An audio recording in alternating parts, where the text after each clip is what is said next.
प्रेमी संग मिलकर पति के टुकड़े करके सीमेंट में चुनवा डालने वाली मेरठ की मुस्कान की क्रूरता के किस्सों के बीच जयपुर में भी एक सनसनीखेज मामला सामने आया। जयपुर की गोपाली भी मुस्कान की तरह ही जल्लाद निकली। महिला ने अपने प्रेमी के साथ मिलकर न सिर्फ पति की हत्या की बल्कि बोरे में भरकर उसे बाइक से सुनसान इलाके में ले गई और लाश को जलाने की कोशिश की। पुलिस ने गोपाली और उसके प्रेमी दीनदयाल को गिरफ्तार कर लिया है। जयपुर साउथ के डीसीपी दिंगत आनंद ने बताया कि मृतक धन्नालाल सैनी सब्जी बेचने का काम किया करता था। 16 मार्च को जब मुआना इलाके में उसकी हत्या कर दी गई थी।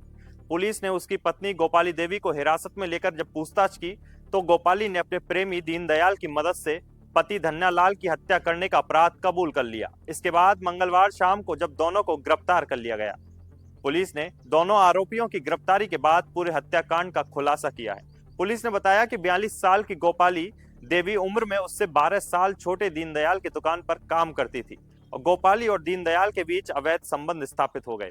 गोपाली के पति धन्नालाल को इसकी भनक लग गई। धन्नालाल 15 मार्च को दीनदयाल की दुकान पर गया। यहां दीनदयाल और धन्नालाल के बीच झगड़ा हो गया। गोपाली ने प्रेमी के साथ मिलकर अपने पति पर हमला कर दिया। दोनों ने मिलकर धन्नालाल की जान ले ली।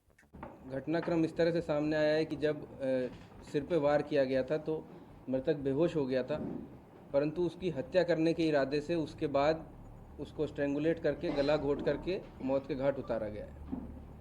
वारदात कहाँ की गई और फिर इन्होंने क्यों मतलब वहाँ ले जाके जो वारदात की शुरुआत होती है वो सांगानेर थाना क्षेत्र में जो सह आरोपी है दीनदयाल, उसकी दुकान है श्याम फैशन के नाम से, वहाँ पे हुई है जहाँ इनकी बहस हुई, जहाँ इनकी मारपीट शुरू हुई। उसके बाद डेड बॉडी को और साक्ष्यों को नष्ट करने के लिहाज से एक सुनसान इलाका जो मुहाना थाना क्षेत्र में पड़ता है, नेवटा गांव में, वहाँ उसको डंप किया गया। तो 16 मार्च की शाम को दोपहर बाद एक सूचना मिली थी कि एक आधी जली हुई डेड बॉडी मुहाना थाना क्षेत्र में मेन सड़क से थोड़ी दूरी पर ढलान के ऊपर पड़ी हुई है, जिस पर तुरंत मौके पर एसीपी मानसरोवर और एसएचओ मुहाना मैं टीम के पहुँचे। मौके के जो अलामात थे वो कुछ इस तरह से थे कि ऐसा लग रहा था कि किसी ने इस व्यक्ति को, जो मृतक है, उसकी हत्या करके और डेड बॉडी को सबूत मिटाने के लिहाज से जला करके एक कट्टे में डाल के, और काफ़ी हद तक डेड बॉडी जली हुई थी, उसको वहाँ डंप किया हुआ था। न सिर्फ डेड बॉडी अनजान थी बल्कि हत्या का जो अंदेशा था उस संबंध में भी कोई विशेष तरह का क्लू मौके के अलामात से हमें नहीं लग पा रहा था। एक चैलेंजिंग वारदात थी, बट इसमें एक विशेष टीम का गठन bravo south, ACP Mansarovar, DST south और सर्किल मानसरोवर की टीम के चुनिंदा अधिकारियों को लेकर के किया गया, जिन्होंने लगातार 2 दिन प्रयास करके जो मृतक है, जो अननोन डेड बॉडी थी, उसको आइडेंटिफाई किया। मृतक का नाम धन्नालाल सैनी सामने आया। उससे टेक्निकल और जो मानव सूचना है उसको एकत्रित करते हुए पीछे की तरफ बढ़े तो पूरी वारदात का खुलासा इस प्रकार से हुआ कि मृतक एक शादीशुदा व्यक्ति था, जिसकी पत्नी, जिसका नाम गोपाली देवी है, उसके कुछ विवाहेतर प्रेम संबंध के बारे में मृतक को अंदेशा था और दीनदयाल नामक व्यक्ति से प्रेम प्रसंग होने का अंदेशा होने के कारण मृतक ने इस चीज़ को लेकर के आपत्ति करने का प्रयास किया, जिसमें आवेश में आकर के मृतक की पत्नी गोपाली और जो सह आरोपी है दीनदयाल, उन्होंने एक लोहे की रॉड से मृतक के सिर पर वार किया, जिस कारण से वो बेहोश हो गया और संभवतः मौके पर उसकी मृत्यु हो गई। उसकी जो डेड बॉडी है उसको छुपाने के लिए और हत्या के समस्त साक्ष्यों को नष्ट करने के लिए दोनों ही आरोपियों ने मृतक को एक कट्टे में डाल करके मोटरसाइकिल पे, और जो घटनास्थल है जहाँ से बॉडी बरामद हुई थी वहाँ डंप किया और उसको जलाने का प्रयास किया गया।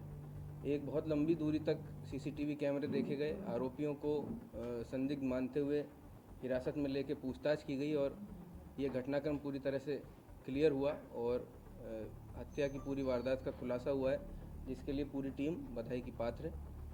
हत्या के बाद दोनों ने शव को ठिकाने लगाने का प्रयास किया। गोपाली और दीनदयाल ने धन्नालाल के शव को एक बोरे में भर दिया। फिर दोनों एक बाइक से ठिकाने लगाने के लिए दिन दहाड़े ही निकल पड़े। एक सीसीटीवी फुटेज भी सामने आया है, जिसमें गोपाली बाइक पर बीच में बोरे को पकड़े हुए दिख रही। दोनों ने शव को एक सुनसान जगह पर जाकर आग लगा दी। अगले दिन सुबह अधजली लाश मिलने के बाद पुलिस ने पूरे मामले की तहकीकात की। पूछताछ के बाद दोनों आरोपियों को गिरफ्तार कर लिया गया। आपको बता दें, जयपुर की गोपाली से पहले एक मेरठ की मुस्कान की खबर ने भी देश को झकझोर कर रखा है। उत्तर प्रदेश के मेरठ शहर में मुस्कान नाम की महिला ने प्रेमी के साथ मिलकर पति को बेरहमी से मौत के घाट उतार दिया। मुस्कान ने प्रेमी साहिल के साथ मिलकर पति सौरभ के टुकड़े कर डाले और एक ड्रम में सीमेंट का घोल डालकर उसे जमा दिया। इसके बाद दोनों घूमने के लिए शिमला चले गए। पुलिस ने उन दोनों को भी गिरफ्तार कर लिया।